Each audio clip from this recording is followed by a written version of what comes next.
The Jesse Jackson Jr. Show. The Jesse Jackson Jr. Show. The Jesse Jackson Jr. Show. Come on and talk with me. Come on and listen to me. Come on and talk with me. Come on and listen to me. KBLA, Talk 1580, download the app.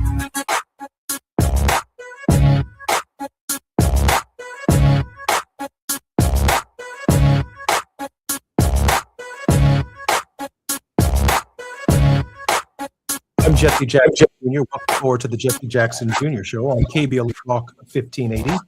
It is barely 2 days after July 4th, 2026.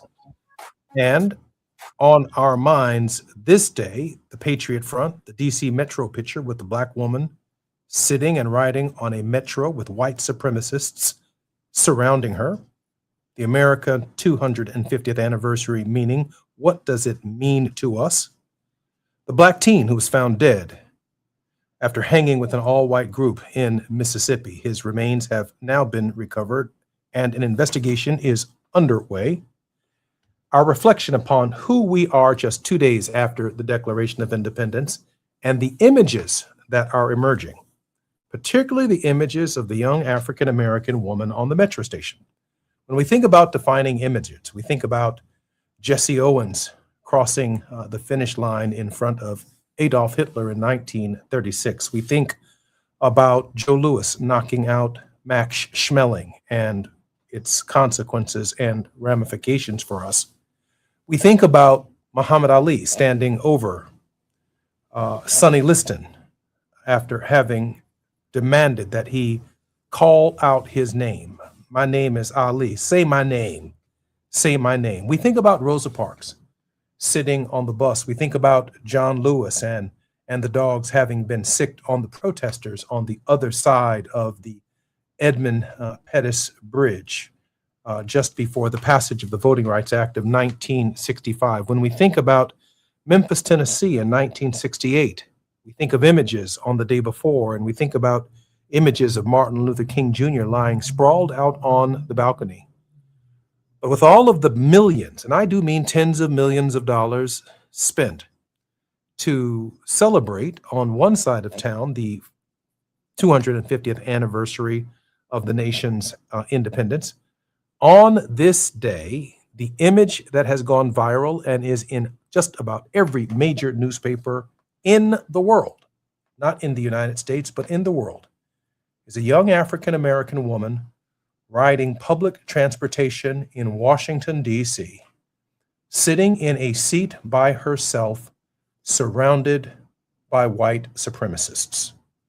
You're listening to the Jesse Jackson Jr. Show. It's Moving Mountain Monday, and we're in our classroom with Ernest Krim. Ernest, welcome forward to the show. Well, thanks for having me, brother. It's good to be here with you. Ernest, we have about 2 minutes before we come forward, and the next 20 is just about all yours when you think about these images. Your initial thoughts on the significance of the 250th anniversary and what this image means at this hour. I think nothing in this moment personifies where we are as a nation than that picture right there. It says so much without us even knowing who this woman is. Even if we did not know that they were a part of the Patriot Front, it would say a lot for this moment. My initial reaction, which I'll expound upon further in the show, is just, is she okay? You know, was she okay? And was she aware of what she was immersed in? Because for a lot of us who are in tune with these things, you know, that might have been our immediate reaction. We may have known that was a Patriot front. But when she came across them that morning, what was her initial thought?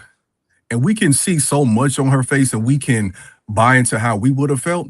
But I'm very curious to know. And I think that the mystery of this is, honestly, in my opinion, hopefully we don't know what she thinks, because at this point in time, considering how big this picture got, we have to protect her identity and her safety by any means. It's a powerful image. If you haven't seen it yet, you ought to Google at this point in time. As Ernest has indicated, we do not know her name, but the image is so powerful and it speaks so much about the moment that we find ourselves in, whether we are in Los Angeles, Washington, D.C., the city of Chicago, Dallas, Texas, Atlanta, Georgia, or anywhere in the United States. This image is going to last for the next 250 years. I'm Jesse Jackson Jr. You're listening to the Jesse Jackson Jr. Show on KBLA Talk 1580. More in Mr. Krim's classroom on Moving Mountain Mondays when we come forward.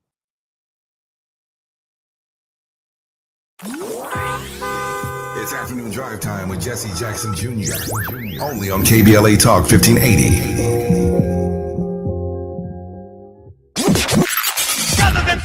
In a world full of noise, one station keeps it real. KBLA Talk 1580, where the conversation goes deeper, the voices sound like yours, and the issues that matter most to our community take center stage. Progressive, powerful, unapologetically us.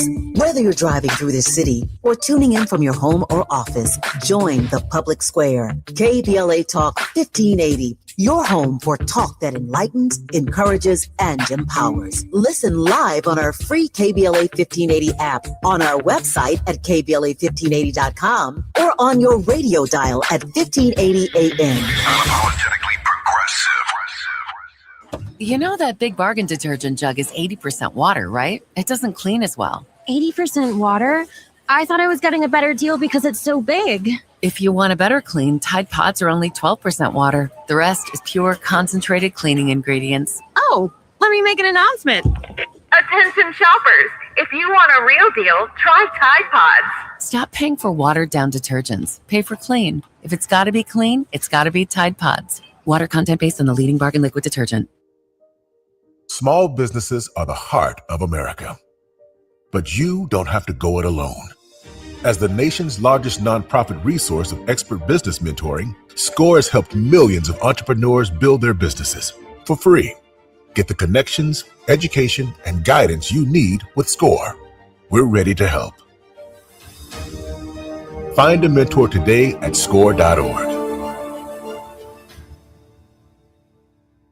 Don't be anxious or confused about AI. Take control of your career when you get the skills to tackle real business problems and design specialized solutions. HR Dive reported that entry-level talent with applied AI credentials can receive up to a 25% salary boost. But where do you find training that you can trust? Future-proof your career and deliver more value with Humans Lead the Way AI.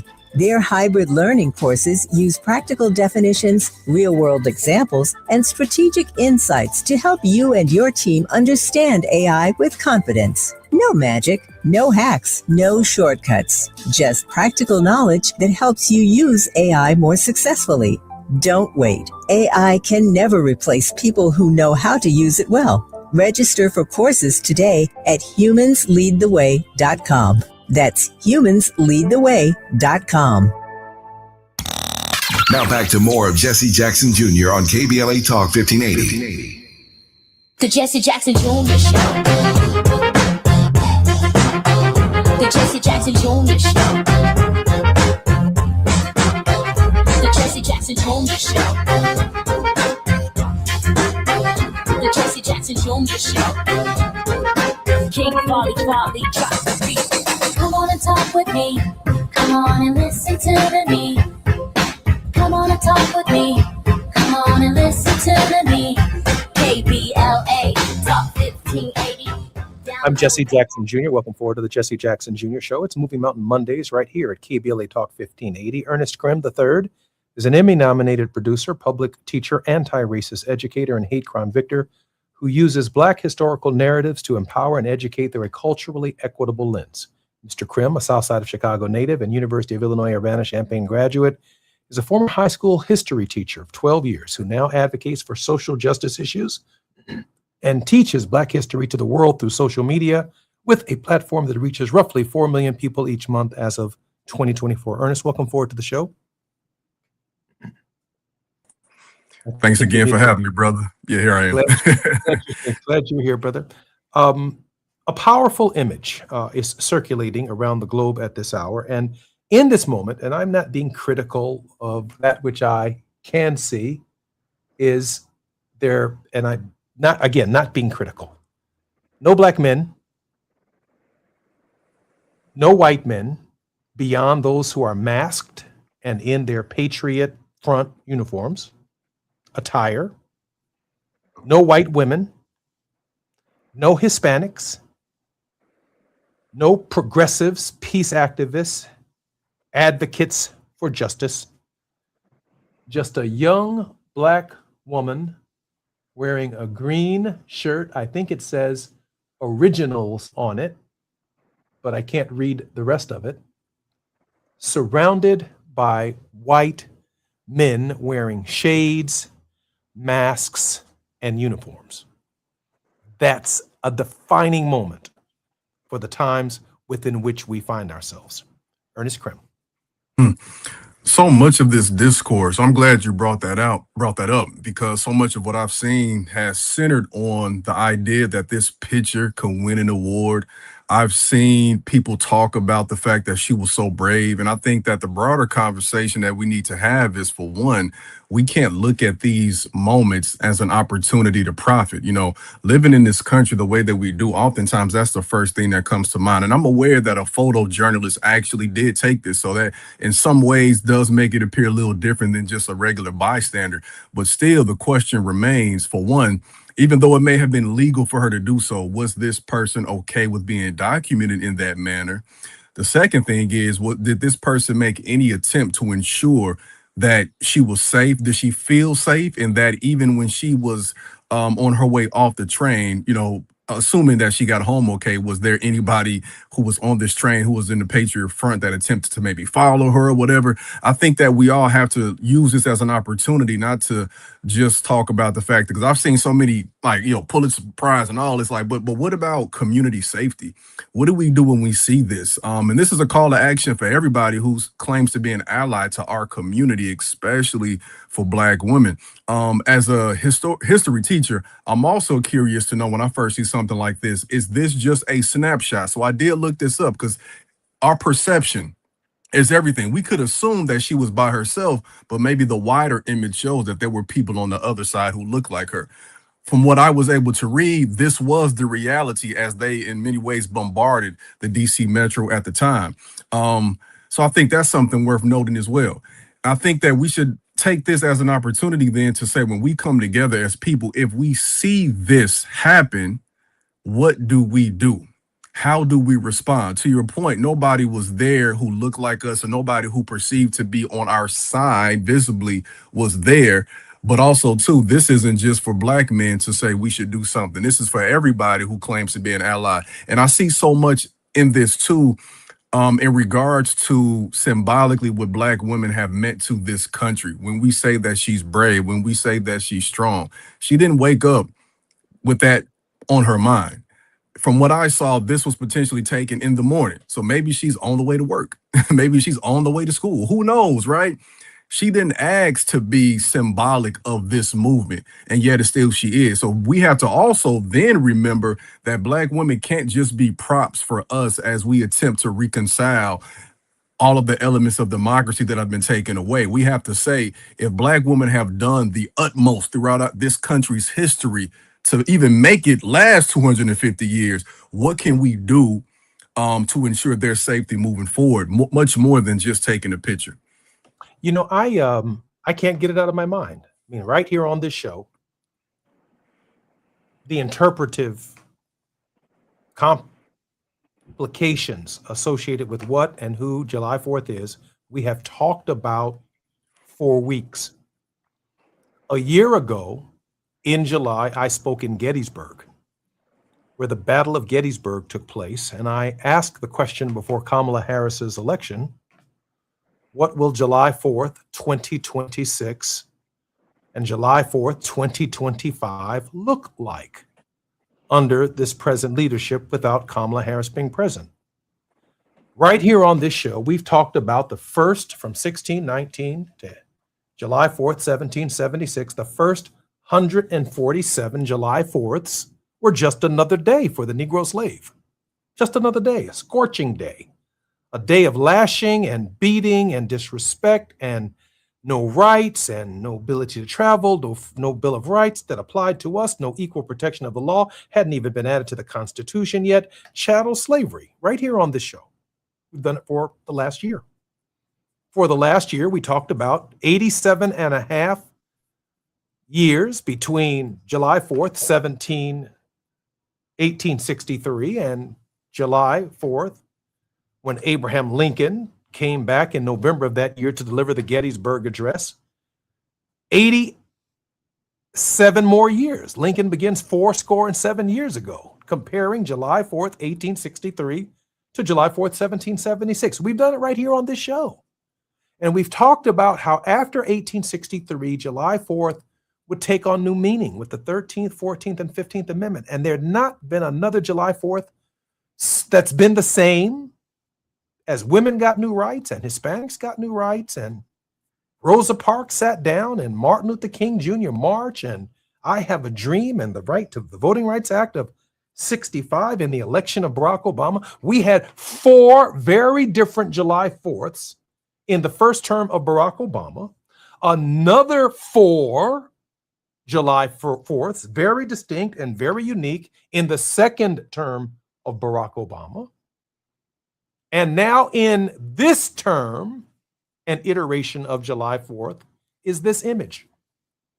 And the profundity of this image isn't denial of a right to sit on the train or on the bus in the Rosa Parks comparisons that I've seen. By law, she has a right to sit there and they have a right to sit there. In other words, in America, a black woman has the right to sit where she wants, but white men also have the right to sit around her and give the impression of terror, whether they say anything or don't say anything. The idea that they travel in mobs is okay.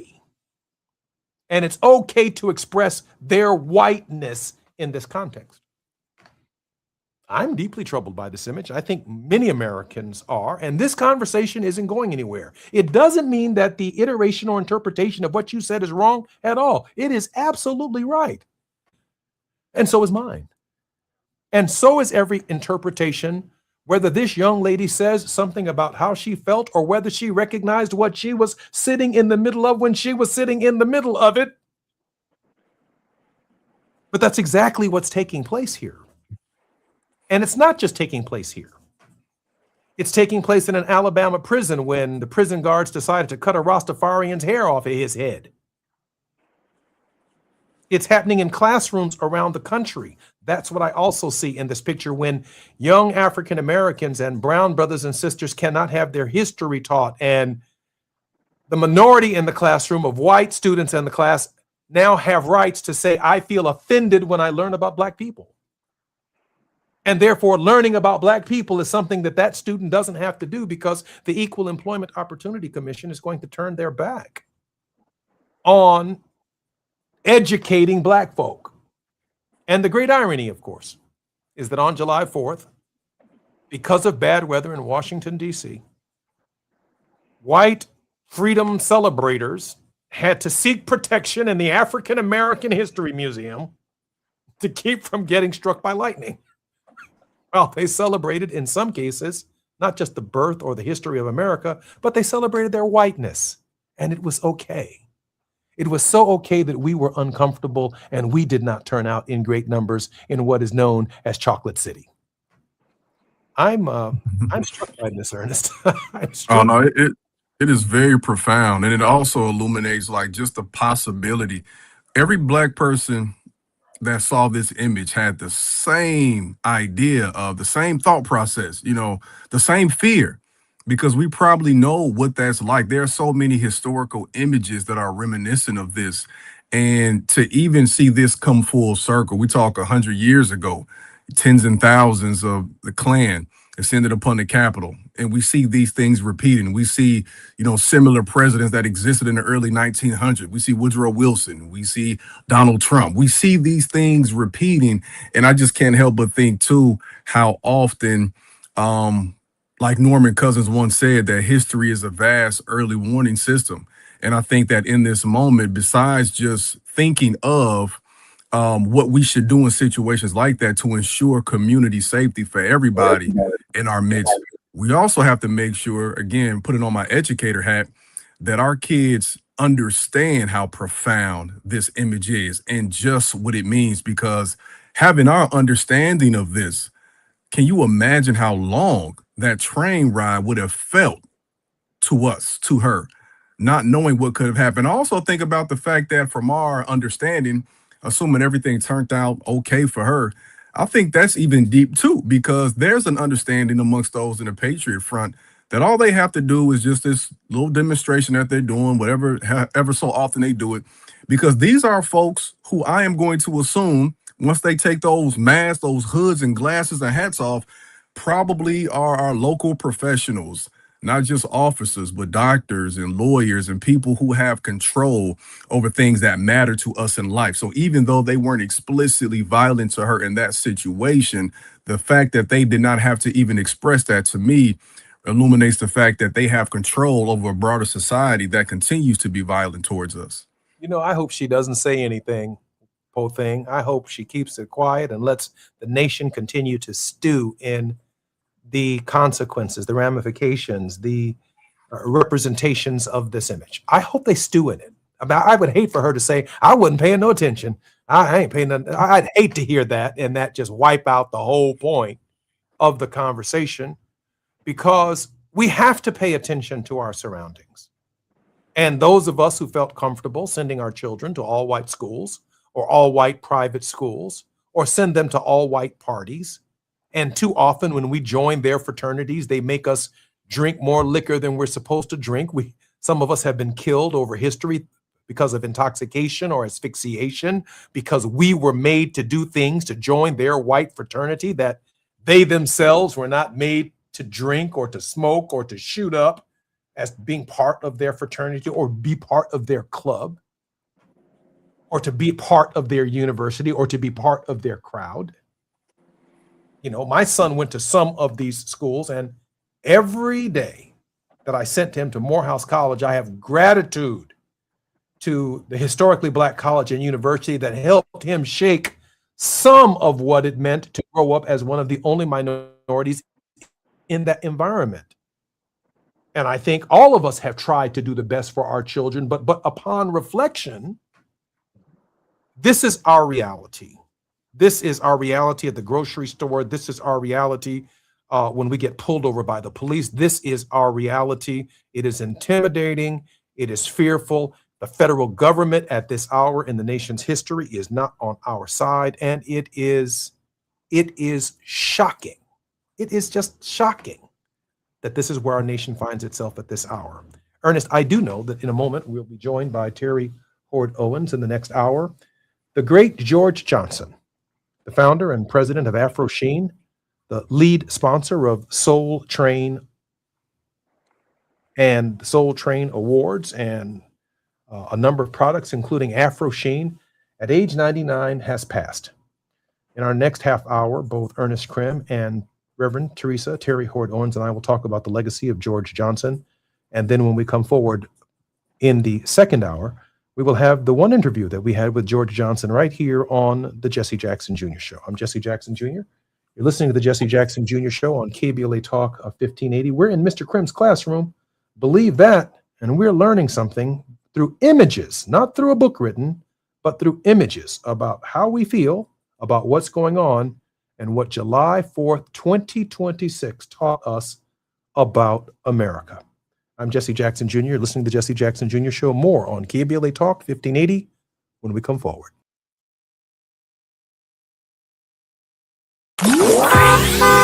It's afternoon drive time with Jesse Jackson Jr. Only on KBLA Talk 1580.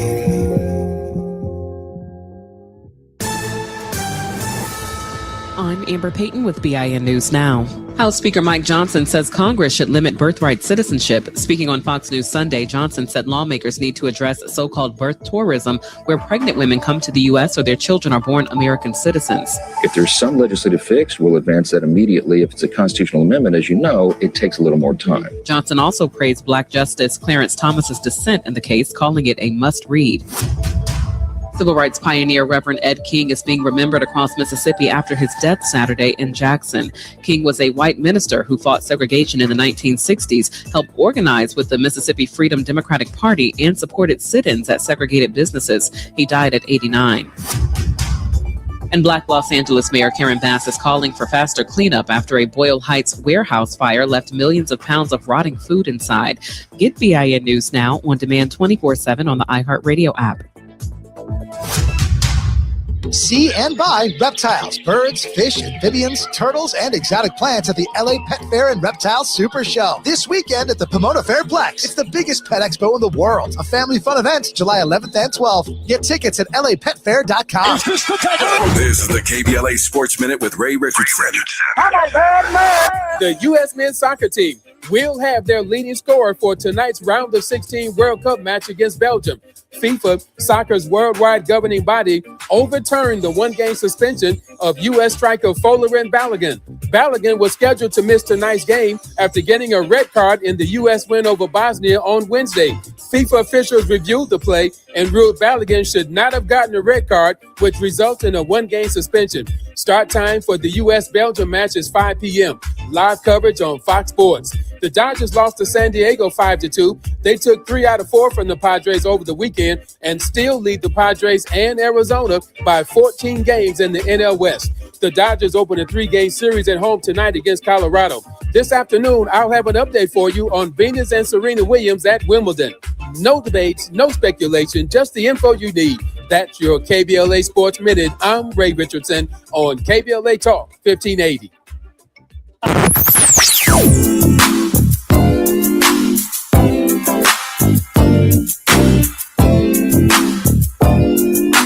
This is KBLA Talk 1580. Talk radio. That's music to your ears. We're unapologetically progressive. KBLA Talk 1580. We've got a lot to talk about. I'm Reverend Gerald, the life coach. Is someone you love struggling with addiction and mental illness? Is improving your family's health important? Want to leave a legacy that your family can grow? Are you ready to enhance your perception of life experiences? Then wake up weekends at 7 a.m. with Urban Family Focus and get the wisdom, opportunity, resources, and motivation to live your best life. Join the conversation on Urban Family Focus Saturday and Sunday at 7 a.m. Unapologetically progressive. KBLA Talk 1580. We've got your black. You're listening to Jesse Jackson Jr. on KBLA Talk 1580. The Jesse Jackson Jr. Show. The Jesse Jackson Jr. Show. The Jesse Jackson Jr. Show. The Jesse Jackson Jr. Show. King Quality drops the beat. Come on and talk with me. Come on and listen to the me. Come on and talk with me. Come on and listen to the me. KBLA Talk 1580. Download the app. I'm Jesse Jackson Jr. It's Moving Mountain Mondays on KBLA Talk 1580. We are sharing sad news. Sad news at the loss of a major figure in African American history. George Johnson Sr., age 99 years old, passed today. He was born in Mississippi on June 16, 1927, in a 3-room sharecropper shack. Following his parents' separation, Johnson moved to Chicago with his mother Priscilla in 1929. Johnson began working shining shoes at the age of 8 while attending Doolittle Elementary School, graduated from Wendell Phillips School before quitting to work full-time. Johnson worked during the day as a busboy, and in the evenings he set pins in a bowling alley. In 1944, he went to work for S.B. Fuller, a black-owned cosmetic firm, as a production chemist. In 1954, at the encouragement of Herbert Martin, a German-born chemist at S.B. Fuller, Johnson left the company and founded Johnson Products, focusing on the African-American male hair care market. The seed money from the company came from a loan of $500 that had been earmarked as a vacation loan. Within 3 years, Johnson Products found success in the women's hair care market, and with the development of Ultra Sheen, a revolutionary hair straightener that could easily be used at home Over the next few decades, Johnson Products continued to grow, focusing its efforts not only on creating quality products and also training cosmetologists on proper usage. In 1964, Johnson founded Independence Bank, and during the 1960s, he became the exclusive sponsor behind the nationally syndicated dance show Soul Train. In 1971, Johnson Products became the first African-American-owned company to be listed on the American Stock Exchange. That same year, Johnson became the first African-American to serve on the board of directors of Commonwealth Edison. He was one of the original founders of Operation Breadbasket, Operation Push. He has served on numerous boards, and he was one of the primary financial supporters of the late Mayor Harold Washington's campaign for mayor of the city of Chicago. George Johnson has passed now, and at age 99, he rests with the ancestors. Our very special guest in this hour, Reverend Teresa Terry Hord Owen, is the general minister and president of the Christian Church, Disciples of Christ in the United States and Canada. She's an author, an advocate for the church living out its true calling. She believes in anti-racist church and a movement for wholeness. She earned her Master's of Divinity degree from the University of Chicago Divinity School. Terry, welcome forward to the show. Oh, good to be with you. So sorry that we're gathered on this occasion, but honored to celebrate Mr. Johnson's life. And we are also joined by Ernest Krim. This hour is normally reserved for his classroom, but in the next hour, we will be playing the entirety of an interview that we had right here on this program, KBLA Talk 1580, with George Johnson. I actually believe it's one of the last interviews he actually did for terrestrial radio, and we're grateful to add that to the archives of both our show and that of KBLA Talk 1580. Ernest, welcome forward to the show as well. Thanks again for having me. It's a pleasure to be here with you and Reverend Owens. Terry, your thoughts on the passing of the late George Johnson? Well, I'm at that age, Jesse, where the trajectory of history overlays my childhood and my youth. I mean, I was in high school in the 70s. I remember Soul Train. I remember the very first time you saw commercials for Black hair care products was because of Johnson Products and Afro Sheen Cosmetics. And we were all wearing some version of a fro or natural hair in the day.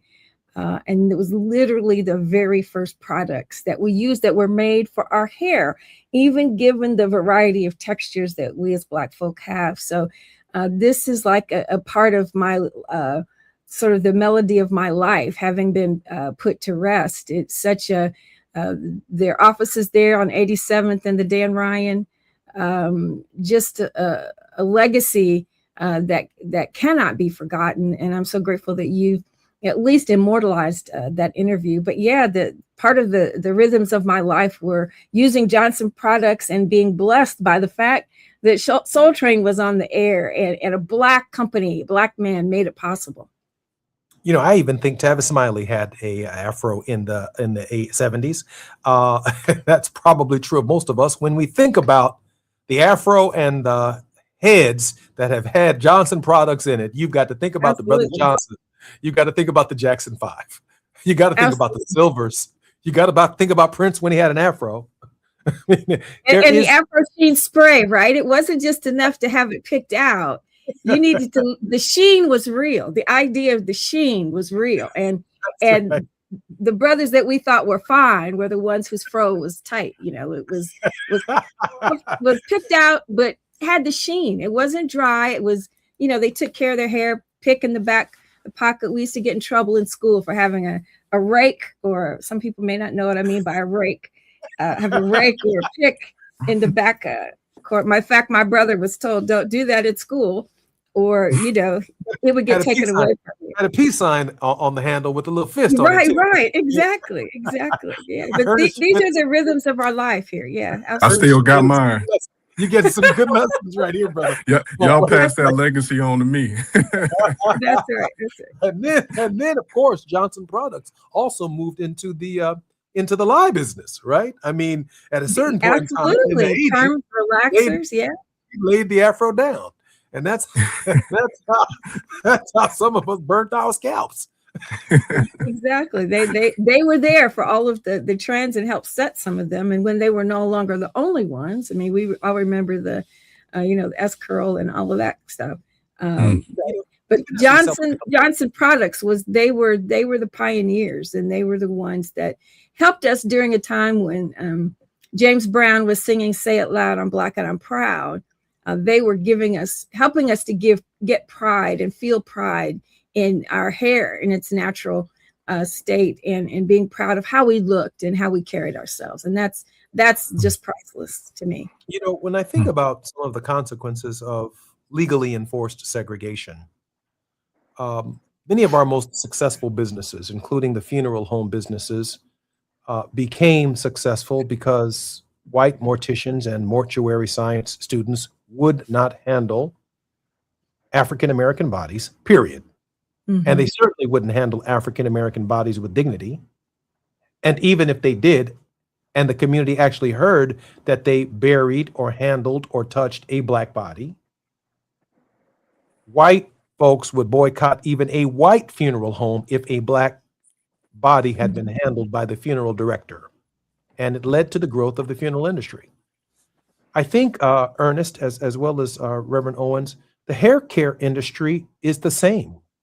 One of the reasons that black barber shops and beauty shops have been so successful is because, in large measure, they simply would not touch, cut, care, wash, curl, relax, braid, pull, tuck, whatever it is that we do to our hair. They simply did not want to touch us. And as a result of that, black barbershops and beauty shops and cosmetology and makeup and other forms of beautification products emerged. And in that process, of course, there's S.B. Fuller. Of course, there's George Johnson. Of course, on the south side of Chicago, there was also Ed Gardner and the Soft Sheen product. This is part of the history, Ernest, of who we are. Ernest Krim? Yeah, also think about how this is a reflection of how we should approach our business etiquette. When you think about how black beauticians are trained to be able to serve everybody, but also to be able to serve us. And no other community can do that better than us. Nobody else can serve us the way we do. And when he founded this business in the 50s, we have to think about how that overlaps with the Jim Crow era and how he's doing this in the continuation of the legacy of great folks like Madam C.J. Walker and Annie Malone. And one of the things I always tell kids and tell people is we have to always remember that just as much as there were people agitating for change, there were also people who on the other side were creating so that we have vehicles to move that change forward. So think about the symbolicness, the symbolism behind 1954, what that meant, Brown versus Board of Education decision. We think about, John Johnson, all of these things going on simultaneously, the lynching of Emmett Till, the Montgomery bus boycott, and us being able to see ourselves positively is because of many people like Mr. George Johnson. And also the fact that for me, what I reflect on is we have to have this consciousness moving forward with our entrepreneur class of people. We see a lot of folks gravitating back towards this from 2020 when George Floyd was murdered. We see a lot of folks now when the young man was shot in the back in South Carolina saying that we need to recommit to this. And it's a lot bigger than just putting money back in our pockets, but it's saying because when you do that, you're supporting somebody, just like when you tithe at a church, you're supporting somebody who's going to pour back into the community in the only way that in a way that only we know is possible. Nobody else can do that for us. And he was a personification of that, in my opinion. Reverend Owens, I'm thinking in this moment that when Dick Clark made his move to try and shut down Soul Queen, it would be George Johnson who would step forward as the major advertiser of Soul Train to help it alive, along, by the way, of Jesse Jackson, who threatened to boycott ABC and called Dick Clark the entire Los Angeles establishment out for the one opportunity of cultural expression that we had on television. That was a profound moment too, wasn't it, Carrie? Absolutely. And that you can have the resources, right? And I applaud George Johnson for not only he had the resources, but he chose to use them and leverage them in a very transformative kind of way. He stood by the show. He stood by Don Cornelius. He stood by that platform. He worked with your dad and others. And sometimes we have the attitude, I've got mine, you get yours. And just as Ernest mentioned, Madam C.J. Walker, who not only made products and tools and methods for Black women to dress their hair, but she helped them create their own businesses, both in selling the products, but also establishing their own salons. And so I do think Mr. Johnson was the next leg in that huge legacy of Black entrepreneurship. And so when we have the resources, we have to be committed to use them for the good of our community and to pour back into the community. And we just can't, people who are younger, my son's generation and younger, can't even imagine what it was like for a world where when there were Black people on TV, the whole family ran. There were no VCRs, there was no TiVo. You ran to watch it. You didn't even see hair care products outside of salons made for our hair. So Johnson products were retail offerings as well. That was new. Terry, I'm Jesse Jackson Jr., listening to the Jesse Jackson Jr. Show on KBLA Talk 1580. We are celebrating the life of George Johnson, a pioneer in African-American life and business and products. More when we come forward on KBLA Talk 1580. While you're stuck in traffic, we can at least bring you up to speed on the news of the day. You're listening to Jesse Jackson Jr. only on KBLA Talk 1580.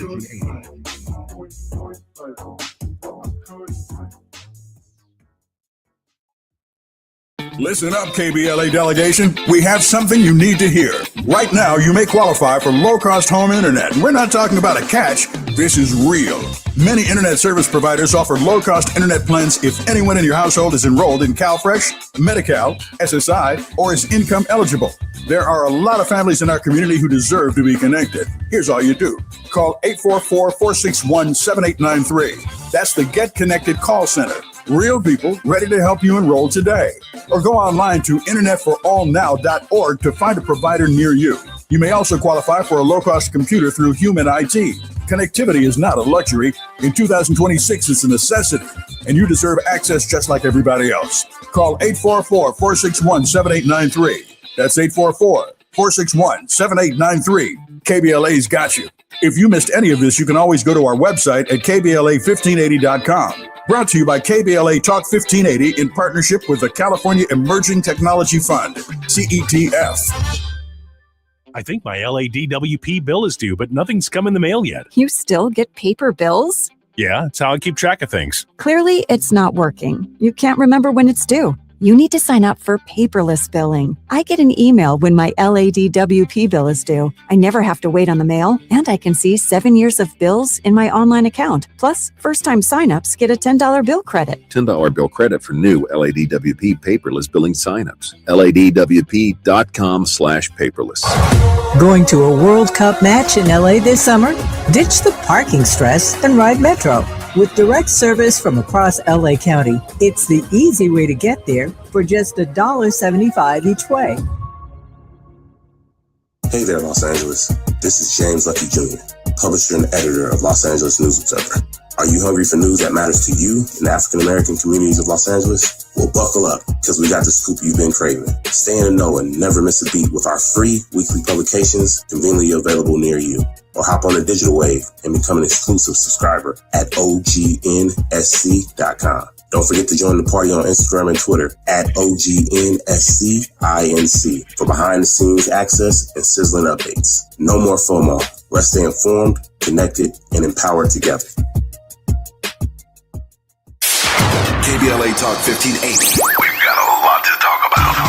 KBLA Talk 1580, connecting you with services and solutions. The midterm elections are upon us. It is voting season once again. Common Cause's motto is fighting for the democracy we deserve. In service of that goal, Common Cause puts its state and national policy expertise, massive network of grassroots supporters, and nonpartisan approach into action to strengthen our democracy against the challenges we face today. They work at every level of government on priorities that impact each of our lives, like defending the right to vote, limiting big money's influence on our elections, holding public officials accountable, and more. Common Cause is a nonpartisan grassroots organization dedicated to upholding the core values of American democracy. They seek to empower all people to make their voices heard in the political process. This election may be the most important one ever. If you'd like to make a donation or volunteer in service to the Constitution, please visit commoncause.org. That's commoncause.org. This is a community call to action from KBLA Talk 1580.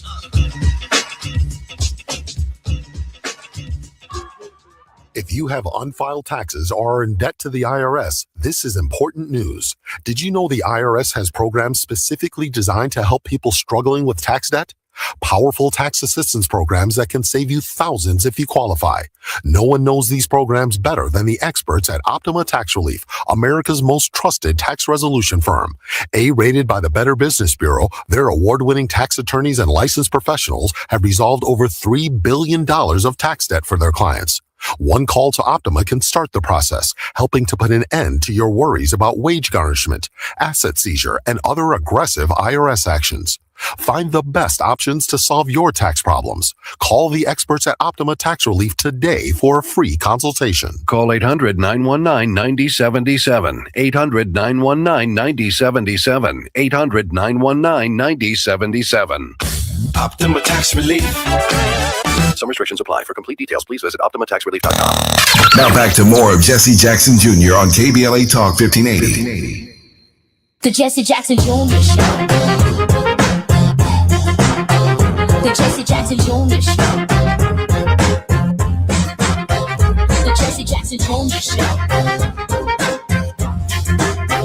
The Jesse Jackson Jr. Show.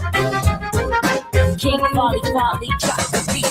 Come on and talk with me. I'm Jesse Jackson Jr. You're listening to the Jesse Jackson Jr. Show Come on and talk with me. on KBLA Talk. Listen to me. KBLA Talk 1580.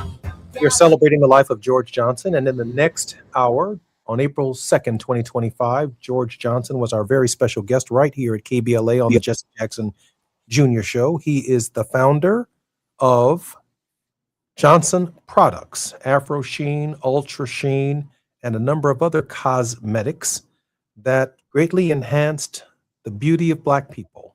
George Johnson died today at age 99 years old, leaving an amazing legacy. In the mid-1980s, more and more competitors began entering the African-American hair care industry, and the Federal Trade Commission forced Johnson Products to put warning labels on its lye-based products without requiring Revlon to do the same. In 1989, Johnson and his wife of 39 years, Joan, divorced. As part of the divorce settlement, Johnson transferred 49.5% of the company over to her. Their son Eric took over the business that left the company in 1992, and the company was sold to IVAX for $61 million following year. In 1995, Johnson and Joan remarried, and in 1998, Carson Products bought the company. Let me ask you a question, Ernest, because I think you raised it, and I'd love for Terry to chime in as well. When we size our businesses that might start with a loan as small as $500, and then as we grow the product, there's always this criticism about the legacy of a Black business. When we take it to the public on the stock exchange, or when we sell it for large sums of money, that business increasingly is no longer identified as a Black business. Is that of any concern to any of you all, particularly in the environment that we find ourselves in today? I think for myself, it is. I can't speak to the decisions that went into making that back then, but I think that, so it's difficult because it's a double-edged sword, because we live in a capitalist economy and we want our entrepreneurs to be able to scale as much as possible. And we also know there's a limit to that. I think what I'm more concerned about is what we do from the onset and from the foundation, such as the case of what Mr. George Johnson did. I think oftentimes, and just to kind of segue this slightly, but not fully off track, when we look at our art today, especially commercial art, and we are troubled with the messages our artists send to our kids and community. Oftentimes it's because we don't have ownership behind it, or we don't have people who are investing in it from our community that can steer it in the right direction. So it's important that as these businesses continue to scale from the onset, that they have a consciousness at its core similar to what Mr. George Johnson had. And I think that you find that a lot from that generation. The various books I read, oftentimes those who were able to capitalize the most, no pun intended, were the ones who cared for us the most. But we do understand that because of where we are in our history, there can be a cap to that. There can be a ceiling. And if and when that does happen, when they go public, we still have to find ways to support them and to be aware of the direction that business might go to afterwards. Reverend Owens? Terry, your thoughts? I think you're muted, Terry. Okay, there we go. Sorry. I would agree fully with Ernest in that in this capitalistic society, you don't want Black entrepreneurs not to be able to leverage the full value of what they've created, but you also do hope, as George Johnson certainly showed throughout not just his ownership of Johnson Products, but really throughout his lifetime, that he wanted to share those resources and use it to care for the community. As a Black woman, one of the biggest concerns I have with these hair care products, when they're no longer Black owned, and I think Revlon now owns part of Gardeners. I forget, Revlon and L'Oreal now own one of the major Black hair care products. Other companies like Carol's Daughter and Shea Moisture and all of these products that are more recently on the market, Black women will tell you the formulations have changed. Black beauticians will tell you in the salon, yeah, I know that was once made for our hair, but they've changed the formulation, so it's no longer being formulated in ways that care for Black hair. So that's perhaps just a real selfish, but it sort of flies in the face of the legacy when the people who purchased those companies are no longer true to the values of the company, and that was to create formulations that would help Black folks have healthy hair in our natural state, whatever state we want to wear it in. But many of these companies, when they purchase the Black companies, they change the formulations, and Black folks sometimes choose to no longer use them because they're no longer the quality that they had been. Yeah, I think it's, I agree with you. I think that's absolutely right. That's part of the legacy of this industry. At the same time, how we see ourselves matters. And George Johnson actually saw us. He saw us natural. He saw us in a natural state. And so when we think about the billions of dollars that we spend today attaching braids to our heads, attaching dreadlocks that we didn't grow to our heads, and attracting hair that don't match your features to your head, that don't look like your mama's hair or your daddy's hair. Billions. Tracks and mesh. Tracks and mesh and all of this stuff. Yeah. We have played our own role our own role in undermining some of these companies. Mr. Johnson's interview was on his book, Afro Sheen: How I Revolutionized an Industry with the Golden Rule from Soul Train to Wall Street. Afro Sheen by George E. Johnson. It's on the screen right now for those of you who are enjoying our program on KBLA Talk 1580. I'm very grateful that our two regular contributing hosts, Ernest Krim, who has a classroom right here on Monday on Moving Mountain Mondays, as well as Reverend Terry Howard Owens, the Faith Not to Fall, who joins us faithfully. Both of them join us faithfully every week right here at KBLA.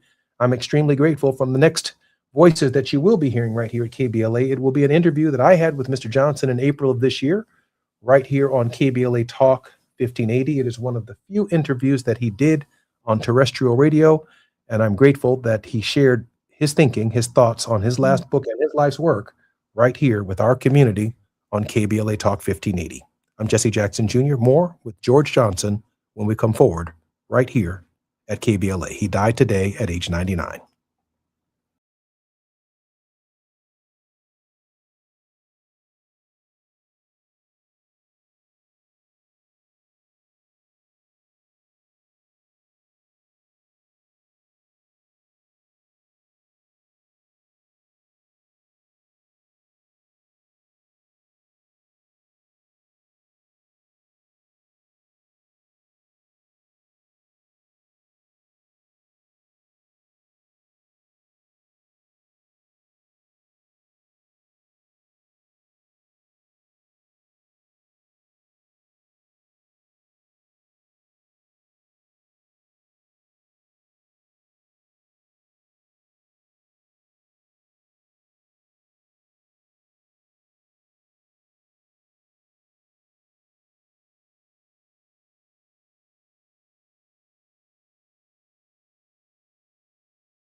all the things that were going on around the building. And then when he stepped inside the building and he saw Francine Hurst, who was waiting for him on the upper level, and I was standing there also with Francine, and he had Bevels with him and a couple other people. James Bevels. But when he looked around, he said this is Black power.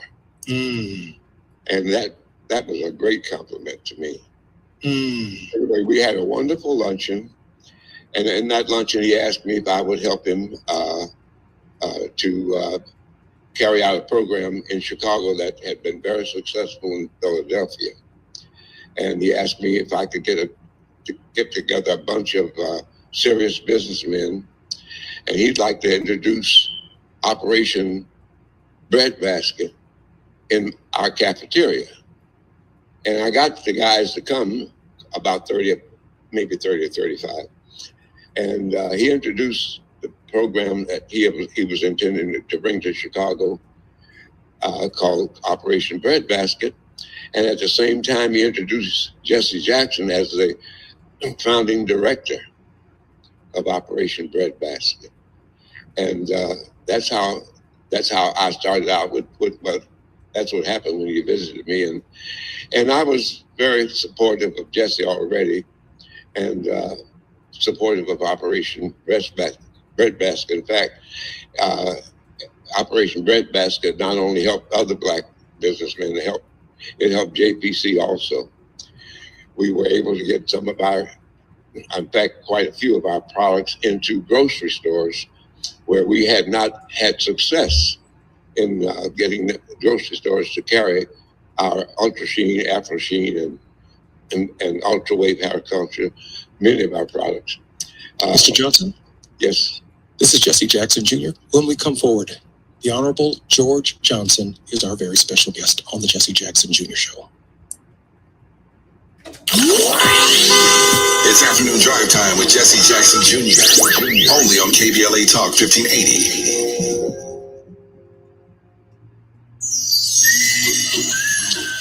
Before the fire, Altadena was a real-life Wakanda. A thriving Black oasis just 50 miles from downtown Los Angeles. 80% Black residents were homeowners, building intergenerational wealth against the odds. It was a hub of Black-owned businesses, churches, and cultural institutions. It stood as a symbol of Black resilience and economic independence. Then, in a matter of hours, it was gone. The fire tore through homes, swallowed businesses, and left behind a painful void. But was it just an unstoppable act of nature, or was negligence involved? Did officials ignore early warning signs? Were the response efforts delayed or insufficient? What role, if any, did corporate or government failures play? Survivors are demanding answers. Don't miss our KBLA Talk 1580 Town Hall. The Eden Altadena Fire, 100 days and counting, on Wednesday, April 16th, 4 to 6 p.m. at the Robinson Park Recreation Center, 1081 North Fair Oaks in Pasadena. Join Dominic DePrima, Nee Cordelai Corte, James Farr, Tavis Smiley, and a panel of survivors, community leaders, and experts as we commemorate Day 100 since the wildfires flared up. And we discuss where we go from here. It's KBLA's Eden Altadena Fire, 100 Days and Counting Town Hall, Wednesday, April 16th, 4 to 6 p.m. at the Robinson Park Recreation Center in Pasadena. Light refreshments to follow. Admission is free, but sign-up is required at our KBLA1580.com website. This is a community call to action, brought to you by KBLA Talk 1580 and Quinn Emanuel Trial Lawyers. At KBLA Talk 1580, we've got your black. Sometimes we lose, sometimes we win. Sometimes we try to fit it all in. Sometimes we don't know what's in store. Sometimes we find what we're looking for. Sometimes we're rolling easy and free. Sometimes 1 and 1 makes 3. So much to love along this ride. That's why nationwide Nationwide is on your side. Nationwide Mutual Insurance Company and affiliates, Columbus, Ohio. Bring spring to your door with Target Circle 360. Get all you need for Easter hosting, spring get-togethers, and more with unlimited same-day delivery through Target Circle 360. From Easter basket goodies to fresh florals, getting everything the same day is easy. Open the Target app and bring the magic of the season to your door with unlimited same-day delivery through Target Circle 360. Visit target.com/circle or the Target app for more details. Subscription required. Same-day delivery is subject to terms. Applies to orders over $35. Now back to more of Jesse Jackson Jr. on KBLA Talk 1580.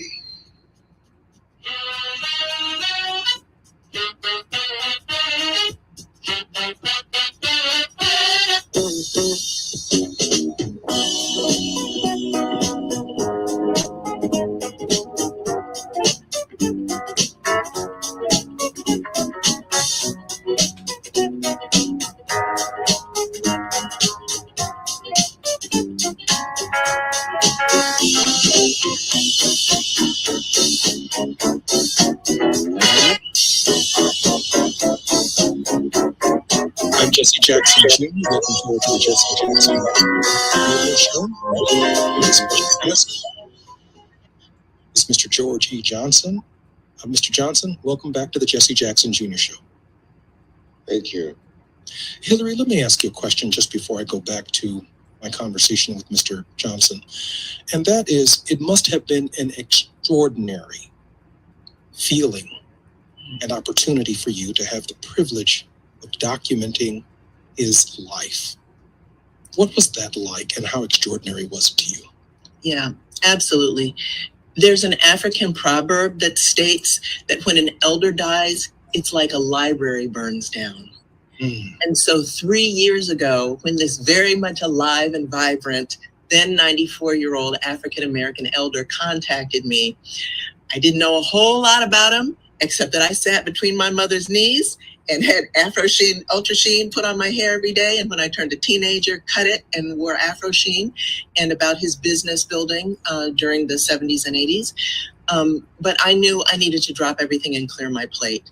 I needed to do two things. One, to help him recall and catalog and write about nearly 100 years of memories so that today's leaders, dreamers, strivers, and entrepreneurs can hear his stories directly from him while he's energetic and able to tell them directly.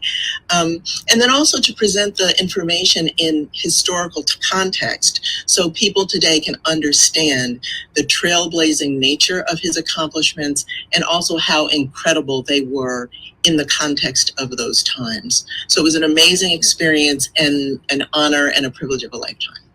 Mr. Johnson, let me raise a question that might be a little bit risque, in that coming out of the 60s, I remember my father when I was 5, 6, 7 years old, and the entire movement of some levels of Black power and I am somebody. But clearly, if there ever was a person who was sensitive to the image of Black men and Black women, how they presented themselves, their self-images of how they saw themselves coming out of the civil rights period, the grooming of their hair, the way in which they took care of themselves, there is probably no figure more responsible for Black pride in the history of our nation than the leadership that you've shown by the founding and the formation of your company, and the care with which you looked at Black men, Black women, and brought forward their beauty as well as their dignity. Your thoughts, Mr. Johnson?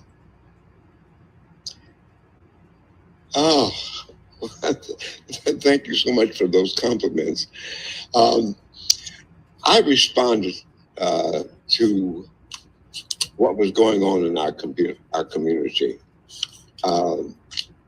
And for instance, in that meeting that I had with Dr. King, at the same time, I was meeting with him and trying to help him.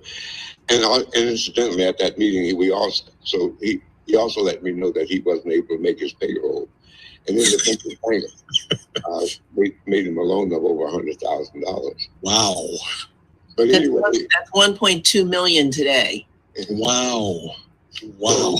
So while we were having a nice conversation, it was also in the back of my mind that Dr. King was kind of giving me a little problem with my business with selling Ultra Sheen, and because he was preaching black is beautiful and be yourself, and that shifted a lot of my customers from using hair straighteners or hair relaxers to being natural. So we jumped on right away and created Afro Sheen. And that saved us. That kept us growing instead of slowing us down. We with Afro Sheen on the market, and the way Vince Colors started the advertising behind Afro Sheen, it was really it was powerful, and it was a blessing. In a real sense, it obviously had to be. And I have to remind people, we're not just talking about the products. We're talking about the pick. We're talking about the pick with the fist on it. I mean, we're talking about the fold up red, black, and green pick where you could put it completely in your pocket. I mean, all of that which every barber and beautician in the United States who handled black hair, male and female beauticians and barbers, had to come by way of Mr. Johnson's very healthy psychological vision of us as a people. And that would lead to what? Your sponsorship of Soul Train. Share with us your relationship with Soul Train and some of the initial problems that it had finding a sponsor. I had tried for a couple of years before we got involved with Soul Train to find a way to make television work for us. And it was not easy, and I'd like to tell you that we had a good result, but we didn't. I won't even go into the details about that.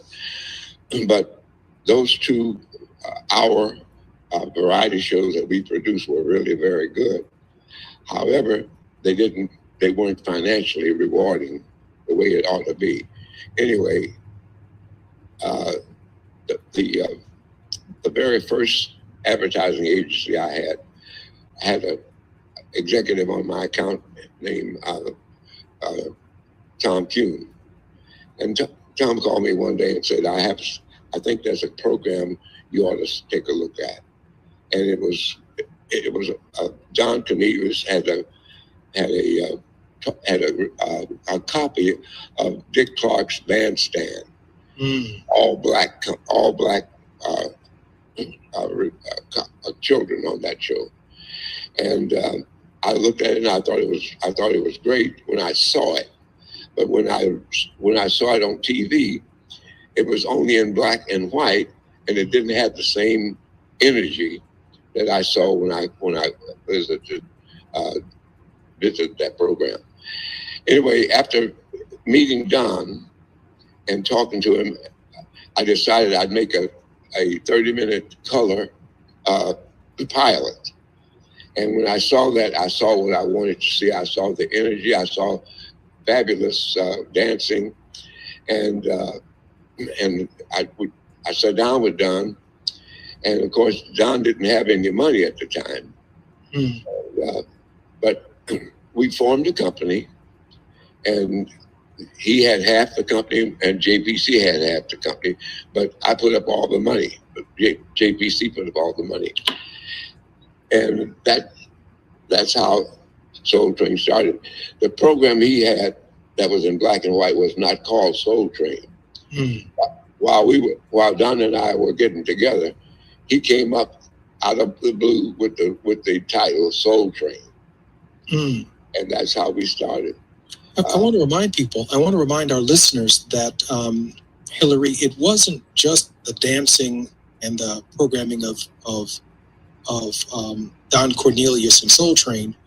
It was also in the middle of the program, African American entertainers, the Jackson 5, the Temptations, Gladys Knight, and the Pips, all of whom were product users of Ultra Sheen, Afro Sheen, and taking advantage of the opportunity to showcase their own music live to tape, On a Saturday afternoon, I remember leaving Operation Breadbasket, Operation Push, and coming home, which Mr. Johnson, who not only supported Martin Luther King Jr.'s payroll, but largely supported my father's payroll as well. He gave Black culture an opportunity. Hillary? Yeah, and not just in the United States, he helped all these artists that are classic artists that we all know now become known around the world. So he helped, his funding of Soul Train helped propel our culture, our arts, our music, our style, our fashion, our verve, all around the world. And I wanted to mention something about Ultra Sheen as well. A thing that we take for granted today, or perhaps not so much these days, is Black people's ability to access the professional part of the workforce. And I wanted to draw our attention to the fact that in 1970, which was around the time JPC went public and he sponsored Soul Train, only 5% of Black people were able to access the mainstream workplace, as opposed to 50% of white people. So Ultra Sheen and the ability for Black women to alter their appearance to make themselves look more like the people who were likely to hire them allowed Black women to access the mainstream workplace, and Black people to access mainstream America. And those images that you're talking about were so forward thinking that there were not Black people who were figure skaters at the time, but there were in Afro Sheen ads. Or Ultra Sheen ads. There were not as many Black authors. So I wondered, as I look back on the ads, whether I as a young girl got the idea that I could figure skate, which I did, from looking at these ads. I'm an author, right? So in these ads, Black people were journalists, they were sculptors, they were flight attendants, which Black women weren't able to do at the time. And so both through the products, through employing Black people, through his generosity, which you're beginning to speak to, and through the forwarding of African-American life and culture, the dignity of us all around the world, Mr. Johnson was a tremendous trailblazer and groundbreaker in ways that we might take for granted today.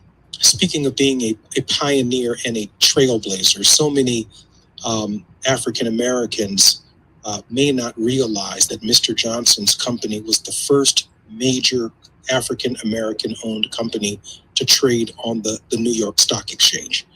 We have African American traders today. We have companies on the exchange today. Mr. Johnson, when you first broke down that door, I'm sure there were people who said that it couldn't be done. Well, would you like me to speak about how we went public? Oh, I'd love to hear that. Okay. As we were growing in the 60s, we were growing by leaps and bounds. And we attracted the attention of the stockbrokers. And about 1967, I was visited by several. And one that appealed to me was Hornblower and Weeks. And they came with the idea that I should take the company public. It was not an easy decision, but that was a real solution for me in terms of my financial situation. All the money that we made, I kept it in the company. I didn't pay myself a salary. So I accumulated a lot of money in JPC.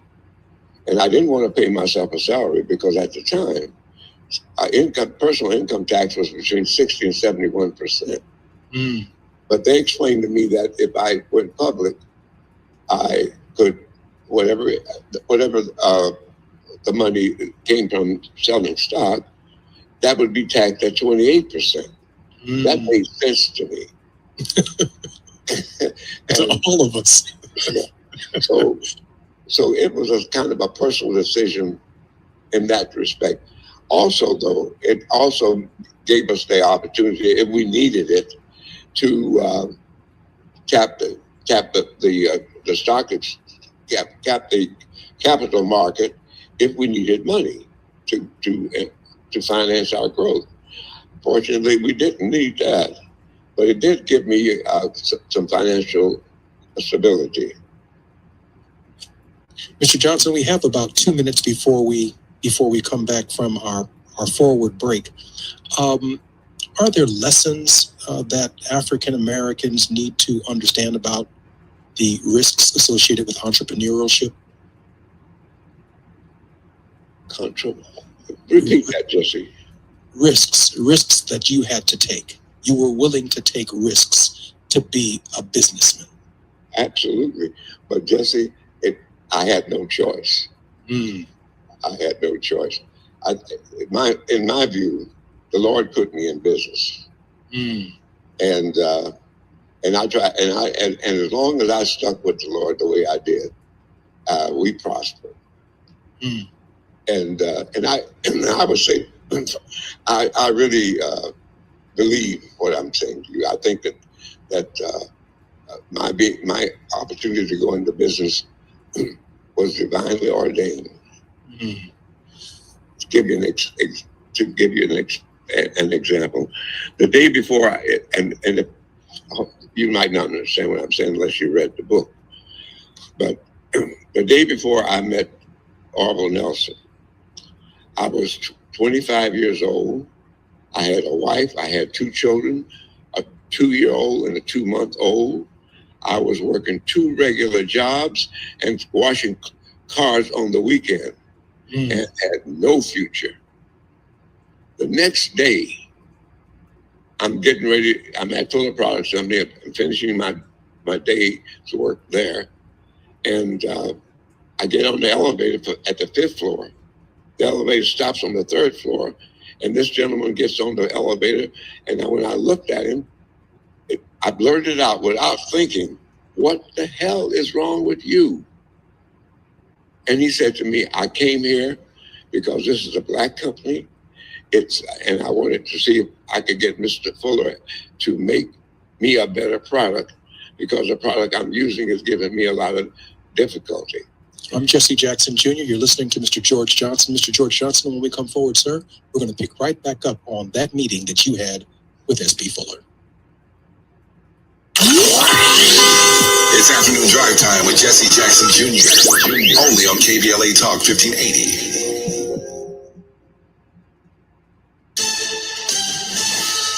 Doug Davis with 4 things you should know with BIN News. New York City Mayor Eric Adams, who is black, praised the dismissal of his corruption case against him, calling it unjust. The case was tossed with prejudice by a federal judge following the DOJ's order to drop it just a day before Adams' Democratic primary filing deadline.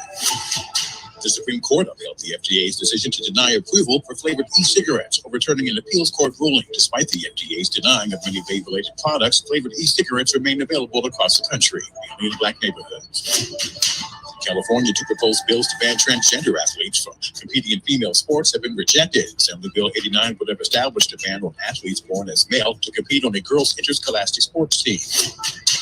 And former President Obama apologized for photobombing a family's cherry blossom photos during his morning walk at the Tidal Basin. The former president shared the moment on Instagram, writing, "I hope you enjoyed peak bloom. My bad for stepping into the shot." Get BIN News on demand 24/7 on the iHeartRadio app.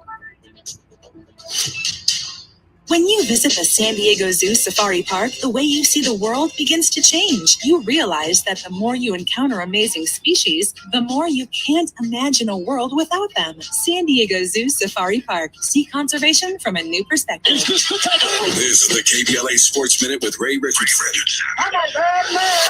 Here's the major question facing the UCLA women's basketball team as they prepare for their Final Four matchup Friday against Connecticut. If the game comes down to decisions and adjustments, can UCLA coach Corey Close out-coach Gina Auriemma? On paper, the coaching battle looks like a mismatch.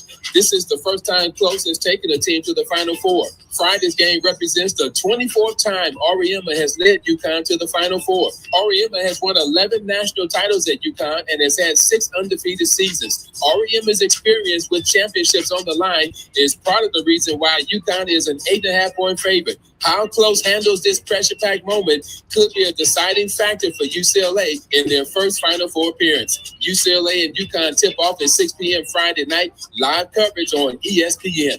No debates, no speculation, just the info you need. That's your KBLA Sports Minute. I'm Ray Richardson. More news, opinions, and conversation when we come forward on KBLA Talk 1580.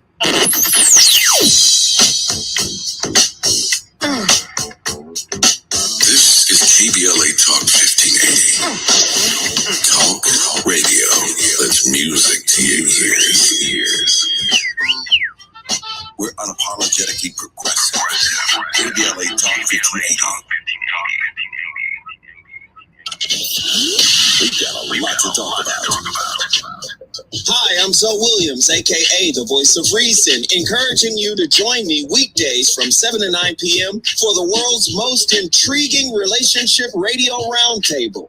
Every night, I facilitate and encourage our loyal listeners to participate in the most engaging relationship discussions you'll hear anywhere. So make it a point to rendezvous with me, Zoe Williams, the Voice of Reason, Monday through Friday, 7 to 9 p.m. Pacific Standard Time. Trust me, your relationships will never be the same. The VOR is on fire tonight. Unapologetically progressive. KBLA Talk 1580. We've got your black. Hi, I'm Dominique DePrima, and it's almost time to celebrate KBLA's 4th anniversary, coming up Juneteenth 2025. We'll be marking the achievement with 4 key community events, including a special symposium, luncheon, and brain trust hosted by me entitled The State of Black Women in Los Angeles. Keep it locked here for details on how to join us for this groundbreaking symposium examining the unique challenges, triumphs, and contributions of Black women in Los Angeles in the areas of education, healthcare, community leadership, cultural and political contributions. This public convocation will provide a critical forum to address the specific social, economic, and political realities facing Black women in LA today. We'll go live with a radio broadcast and YouTube live stream, a public discussion, and a private dialogue with some of LA's most impactful women. It's an affirmation of Black women standing at the intersection of race and gender in times of adversity while demonstrating remarkable resilience and leadership. We will listen and we will speak out and be heard, all in service of finding opportunities and solutions. Please plan to join us in celebrating our 4th anniversary by amplifying the voices of Black women. For more on our symposium and 4 events celebrating 4 years on the air, simply stay tuned or keep an eye on KBLA1580.com and help make this Juneteenth more jubilant with all of us at KBLA Talk 1580.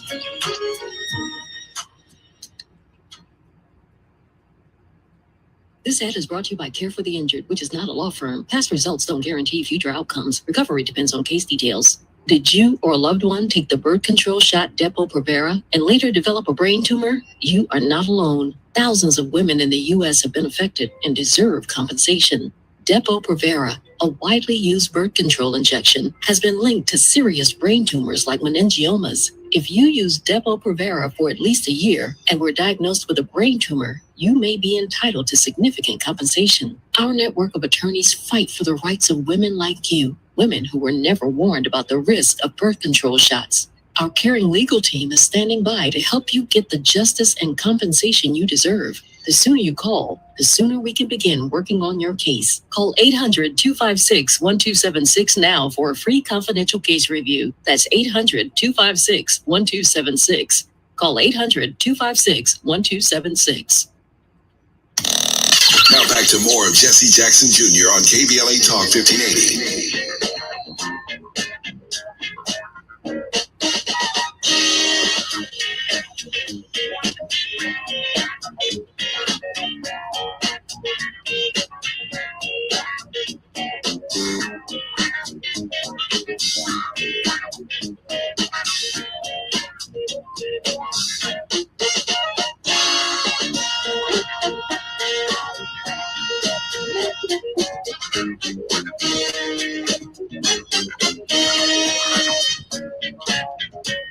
I'm Jesse Jackson Jr. Welcome forward to the Jesse Jackson Jr. Show. My very special guest is none other than Mr. George Johnson, the founder of Johnson Products Company, one of the most unsung heroes in the 20th century, and yet one of the most pivotal. Behind Martin Luther King, there was George Johnson. Behind Jesse Jackson, there was George Johnson. Behind the campaign of Harold Washington to be mayor of the city of Chicago, Harold Washington. Behind Barack Obama and many others. Silent, quiet voice, but a very, very forceful presence in the history of the United States, Mr. George Johnson. Mr. Johnson, welcome forward to the Jesse Jackson Jr. Show. Thank you. Mr. Johnson, just before the break, I'm sorry, sir. I was just going to pick up where I left off. Oh, yes, sir. Just before the break, you were talking about being on that elevator. Yes. And as I was saying, this gentleman let me know that he was trying to get S.B. Fuller Company to make a better product for him. But Mr. Fuller had to tell him that he didn't have any time to work, to do what he wanted to try to make him a better product. And he didn't intend to be in the barber business. So I said to him, I don't know what you're talking about, but I work in the lab. And if you have a card, give me your card. He did. And I got his card. And I said, I'll come by and see if I can help you. And I did eventually. Took about 2 months. But eventually I did go by. I saw what was going on. And I realized that what he needed most for his product was to emulsify it. I had about 10 years of experience with emulsifiers. So I thought at that time that all I had to do was emulsify that product because it wasn't emulsified. And that's why the alkalinity was getting free and burning and causing discomfort on the customers. Anyway, it took 9 months to solve his problem. Eventually, we did, and created the first emulsified hair straightener ever made, and that made all the difference because it was emulsified. It was unique. It was unique, not unique, but unified, and it stopped having that discomfort, it stopped the burnings, and it was great. All a person had to do was use it, and they would see the difference. I now understand what you mean by divinely called. Right place, right time, right teachings, right understanding, right scholarship, right chemical understanding of emulsification, and boom. Yeah. The presence of the divine. Anyway, but that's what that did for me. The day that he said we made the product and he did the experimenting with it. The day he said, "This is it, don't touch it," I just jumped up and said, "Well, we ought to market it." I never thought about marketing or anything like that, but I said we ought to market this. He asked me what it cost. I gave him a sum of $500. I knew I could borrow $250 because I had borrowed money before from this small loan company, and I knew I figured I could get another loan for $250. So I said $500. He wrote me a check for $250. But anyway, you probably know the story of how I got that. The loan company I've been a customer for maybe 2 or 3 years didn't give me the money, but I had to tell a little white lie. And I went to another branch of that company and told the loan officer that I needed $250 to take my wife to California on a vacation. And I got the money in 20 minutes. Wow. Hillary, let me ask you a quick question. You've obviously written about the lives of a number of significant people in our community, and you've obviously studied history. Part of Hillary's formal education includes Princeton University, and she obviously lives in Philadelphia. Hillary, place Mr. Johnson's life for us in the proper historical context. Thank you for asking that question. It's quite remarkable. It's not often that you get to sit with an almost centenarian. So Mr. Johnson was born in the Cotton South, and the story sweeps north. His mother brought him north through the Great Migration. He arrived in Chicago right at the onset of the Great Depression. He lives through the Depression years, returns to the Cotton South to visit his father and grandparents, comes back north, stays in Chicago. And then the story progresses through World War II, through the civil rights years. He started JPC in 1954, which is the year that we know as the beginning of the civil rights era. Brown versus Board was in 1954, so he started JPC right before Brown versus Board. The story sweeps into the 1960s, the Black Power and the Black Power arts movements, and then into the 70s, 80s, and beyond. So we had the opportunity, in parallel to his story, to share a lot of untold African-American history. The greats of Mr. Johnson's era and even younger, many of them didn't have access to mainstream publishing at that time because publishing and the media were not open to us or not open to our stories. We also had the opportunity to tell a lot of suppressed history and history that people still don't want us to know today, and it is causing them to do things like ban books and want to shut down libraries in the National Museum of African American History and Culture. So it's really important that this book is coming out now. And Mr. Johnson sensed that a Jim Crow 2 moment was coming.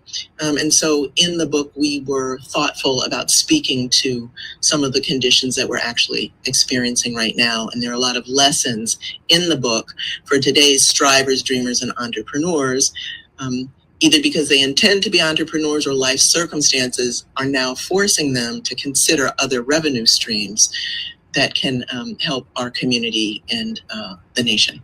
Hillary, white folks didn't want to touch our hair. So it gave birth to an industry of barbers and beauticians. I mean, white folks, Mr. Johnson, as you well know, didn't want to bury our bodies.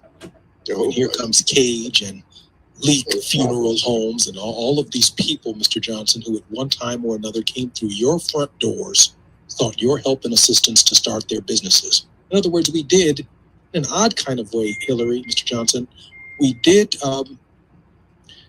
we turned to each other in segregation. Hillary? I think that's a really important message right now when so many things are happening in our community. And a lot of the call is how can we help each other in a time when other people not only don't want to help us, they want to pull the rug out from under us. They want to deny our brilliance, our excellence, and block our access to mainstream markets. So some of the big lessons that I learned working with Mr. Johnson were around issues of mentoring and sponsoring each other and helping each other. We see Mr. Johnson be mentored by S.B. Fuller, who was one of the most successful Black business people in the country at the time. Mr. Fuller taught Mr. Johnson to identify his gifts and talents and to match his gifts and talents with a need in the world, and that God did not intend for him to be poor. We also see Mr. Johnson being mentored by William Faulkner. Dr. Faulkner was his minister, and his minister taught him that the struggle of climbing brings the growth, the personal growth and development, and also that a good man with money can do a lot of good in the world, which you've been talking to. And we also, I also learned a lot about how large Black Chicago's business community was, that there was a volume as thick as the Yellow Pages used to be, filled with Black businesses. And Mr. Johnson tells stories of how Black business owners came together to help each other learn more about how to build their business and how to access markets. And so some of these are principles and strategies that are very relevant today. I'm Jesse Jackson Jr. When we come forward, some final thoughts from Mr. Johnson, and hopefully in the final 2 minutes, we have a 10-minute segment coming. I hope Mr. Johnson can offer all of us some hope. I'm Jesse Jackson Jr. When we come forward, the Jesse Jackson Jr. Show with Mr. George Johnson. Are you stuck in traffic? We can at least bring you up to speed on the news of the day. You're listening to Jesse Jackson Jr. only on KBLA Talk 1580.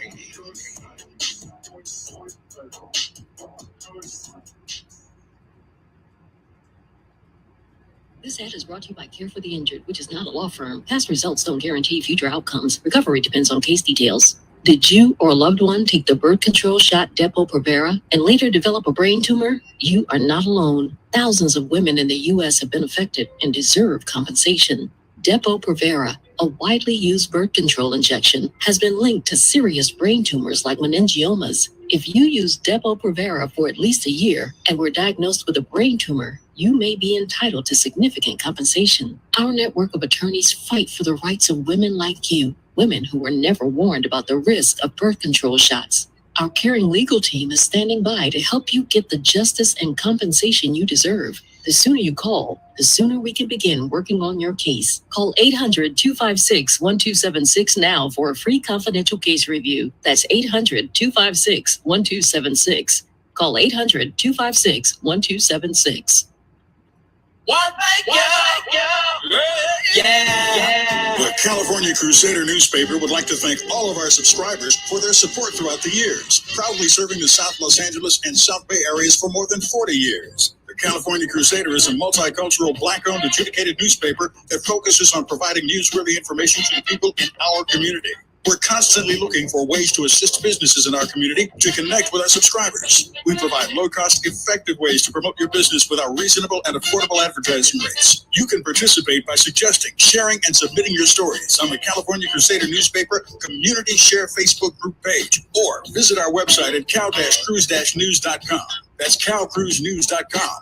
Then click on the Submit Now button located on the top right corner of the homepage, or text CCN to 42828. Again, text CCN to 42828. The California Crusader newspaper, working together to build a better community for our future. Subscribe today. KBLA Talk 1580. We got a lot to talk about. KBLA Talk 1580, connecting you with services and solutions. Worried about eviction? You have rights, and Stay Housed LA can help. Stay Housed LA is a partnership between LA County, the City of Los Angeles, and local service providers. From Lancaster to Long Beach, we're here to help you with tenant education workshops, legal clinics, free legal services for eligible tenants, and online resources about tenant protection laws. Don't face eviction alone. Call our hotline at 1-888-694-0040. That's 1-888-694-0040. Or visit stayhousedla.org.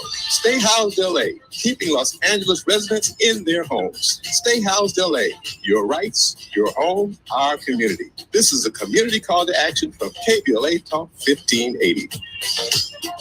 Time is up. The IRS is in full collection mode for 2024, issuing liens, levies, and garnishments to anyone who has a past tax debt or unfiled tax returns. Don't wait till it's too late. Your paycheck and bank accounts are at risk of being seized. Call now and stop the collection process today. If you're living check to check, no matter how much you're making, you still may qualify for the Fresh Start programs offered by the IRS to reduce or even eliminate your tax debt. It's just a 5-minute call to get your options, and it's free. If you owe back taxes, have years of unfiled tax returns, under audit, have a wage bank levy, or finally just want to sleep better, business or personal, call the experts at Republic Tax Relief while there's still time. A+ rated by the Better Business Bureau, and tough. This veteran-owned company has the fight you need to take on the IRS. Don't go at it alone. The call is free. Call their hotline number now, 800-652-1714. That's 800-652-1714. Find out if you qualify today. Call 800-652-1714 or go to republictaxrelief.com. Now back to more of Jesse Jackson Jr. on KBLA Talk 1580.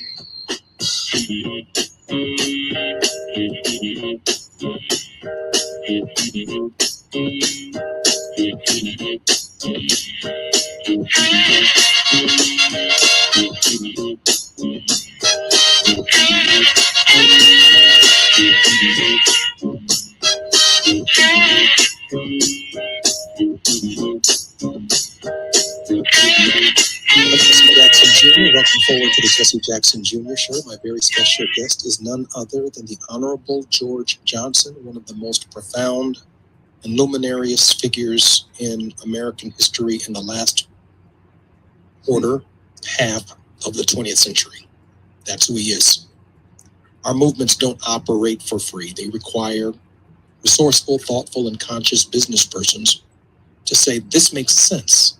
This makes sense for Black people. This makes sense for our community. Hillary, I'd like to hear from you some of the thoughts and benefits of the work environment people are still fighting for today. Before I ask Mr. Johnson a couple of final questions, and then hopefully he can conclude for us all on some hope. Hillary? Yeah, Mr. Johnson was a tremendous trailblazer. So at a time when Black people were struggling to access mainstream employment, he was one of the go-to employers in Chicago. He offered his employees an above-market salary. He employed women all the way from the factory floor into the C-suite. He offered profit sharing for all his employees, healthcare benefits, on-site healthcare, paid vacation, 4-day holiday weekends, tuition reimbursement before the government gave a tax break for it, maternity leave with a guaranteed job upon return, and a subsidized company cafeteria so that people's paychecks actually made it home. So he was so far ahead of the workforce today, and he employed a diverse, equitable, and inclusive workforce and practices. Hillary, that's 60 years ago. 60 years ago. This is why I say he's such a trailblazer and such a forerunner, and practice things we can't even wrap our heads around today. Mr. Johnson, can you offer some advice to today's entrepreneurs? Obviously, you were born in Jim Crow. You lived through the latter half of Jim Crow and then witnessed the civil rights movement, obviously Brown versus the Board of Education, the death of Emmett Till. Your business was here in Chicago when that funeral was taking place, Leak Funeral Home, Cage, Slaughter. You've seen it all. Martin Luther King Jr. in Marquette Park, Jesse Jackson on Drexel Avenue. You've seen the ebbs and flows of how we've been treated over nearly a century of your life. We're living in some pretty difficult times right now. Share with your thoughts on how you persevered and how we can persevere. Well, to go into business today, you've got to have a product that is superior to the competition that of the businesses that you're going into, and you got it has to be something that people need or want and that they can value. You got to have a burning desire to succeed, and you have to be willing to work your butt off. And I would say that you ought to have a goal to be the best in the business you choose, and to really help you, to really help yourself, help people. Be the best in the field that you're in. Put your customers' interests ahead of your own. Help people. And if you serve your customers well, they're going to make you successful. Love your customers. And do what I did. Follow the golden rule. You know, I think it's, I remember when I was growing up, to drive down the Dan Ryan Expressway and to see the sign of your business. It was so large, and you made a conscious decision that Black people needed to see this organization, to see this business, to better understand that we could too build businesses and be successful. I think of the other model, which of course was one of your contemporaries, John H. Johnson, who built that building downtown on State Street. And I remember when we would drive by both buildings, your building and Mr. Johnson's building, Ebony and Jet, and obviously Afro Sheen and your company, JPC. It was the most amazing thing for a generation to be able to say that we could, that you represented the embodiment of human possibility for us. You set out to do that, didn't you, Mr. Johnson? Absolutely. Mr. Fuller told me a long time ago that Black folks didn't think they could do what they see white folks doing. But if they saw Black folks doing something, they thought they could do that. And that was a great incentive. Hillary, your thoughts on the significance of that kind of leadership in an era when people were telling us we couldn't be nobody? Here comes George Johnson saying, I am somebody. I'm smiling because your father came to my high school in Cleveland, and I have a photograph of him. And we said, I am somebody. So representation matters, and even today. And so we believe that we can do what we see people who look like us do. People who look like like us create opportunities for other people like us when other people are not necessarily willing to do that. And it's important to see people who have such a vision for excellence, and not only excellence in terms of the products that they create and the way that they conduct their business, but also in terms of their treatment of humanity and their understanding of the importance of things like the golden morality and principles like the golden rule. So we're also talking about a man whose scope, while it may have been centered on the south side of Chicago, we're talking about hair care products that ended up over the entire continent of Africa, Caribbean, Brazil, Jamaica, locking our hair. I mean, Mr. Johnson was and is one of the most historic figures that has ever existed in African American community in life. Yes, so his $250 initial investment, I believe by 2030 will be a $32 billion industry. All of that's chronicled in his book, Afro Sheen, How I Revolutionized an Industry with the Golden Rule from Soul Train to Wall Street. George E. Johnson is the author with Hillary Beard. Listening to the Jesse Jackson Jr. Show, Afro Sheen. I want you to get your book right now here on KBLA and at radio stations across the country. We are going to be promoting Mr. Johnson's work. It's all chronicled right here. Our generation in the current time, what we need to do and why we need to do it. Mr. Johnson, maybe some closing thoughts for this generation. Stay close to the Lord. I do think we have to be centered. There is no doubt, Hillary, at this hour and at this time, that we need luminaries like Mr. Johnson to tell their story. And I hope those who are listening will reach out. Mr. Johnson, Hillary, how can we support Mr. Johnson in this particular endeavor in his work? Well, I think we can support Mr. Johnson, support each other by purchasing Afro Sheen, reading Afro Sheen, and practicing the principles, not only following the golden rule as a spiritual principle and ethos within ourselves, but by working with each other to support each other and build businesses in a time when the world isn't feeling so friendly. And there's nothing wrong with building them close to our community. I'm Jesse Jackson Jr. You've been listening to the Jesse Jackson Jr. Show. My very special guest has been Mr. George Johnson and Hillary Beard. Thank you for joining us. Until tomorrow. If you got hit, even if you were not driving, you need to try this. Because if you were in a car accident in the last year, you could be owed a large cash payment.